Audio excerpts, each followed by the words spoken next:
యూపీలో బుల్డోజర్ల కూల్చివేతపై ఆ రాష్ట్ర ప్రభుత్వంపై సుప్రీంకోర్టు ఆగ్రహం వ్యక్తం చేసింది. కూల్చివేతలు పూర్తిగా అవమాననీయం, చట్టవిరుద్ధమని వ్యాఖ్యానించింది. దేశంలో రూల్ ఆఫ్ లా ఒకటి ఉంది. నివాస భూములను కూల్చివేత ఒక ఫ్యాషన్ కాకూడదని చెప్పింది. బాధితులకు 6 వారాల్లో 10 లక్షల చొప్పున పరిహారం చెల్లించాలని ఆదేశించింది. ప్రయాగరాజ్లో అక్రమ కూల్చివేతలపై దాఖలాలైన పిటిషన్ల విచారణ సందర్భంగా ఈ ఆదేశాలను ఇచ్చింది. సుప్రీం ధర్మాసనంలో జస్టిస్ అభయ్ ఓకే, జస్టిస్ ఉజ్వల్ బుయాన్ ఉన్నారు.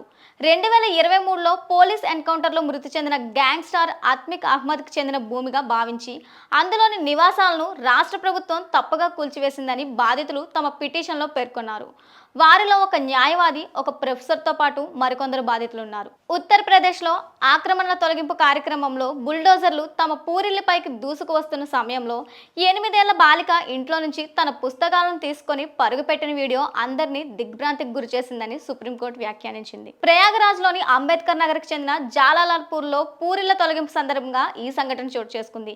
ఇందుకు సంబంధించిన వీడియో వైరల్ అయింది. ప్రయాగరాజ్లో 5 ఇంటి యజమానులను ఒక్కొక్కరికి 6 వారాల్లోగా 10 లక్షల పరిహారం చెల్లించాలని ప్రయాగరాజ్ డెవలప్మెంట్ అథారిటీ ధర్మాసనం ఆదేశించింది. బాధిత ప్రజలకు పరిహారం ఇవ్వడమే కాకుండా భవిష్యత్తులో ప్రభుత్వం తీసుకునే ఇటువంటి ఏకపక్ష నిర్ణయాలను నియంత్రించాలని తెలిపింది. ఇళ్ల కూల్చివేత ప్రక్రియ రాజ్యాంగ విరుద్ధమని, పిటిషనర్ల ఇళ్లను దారుణంగా కూల్చివేస్తారని ఫైర్ అయింది. పాలనా యంత్రాంగం నోటీసులకు స్పందించడానికి పిటిషనర్లకు టైం ఇవ్వలేదని ధర్మాసనం గుర్తించింది.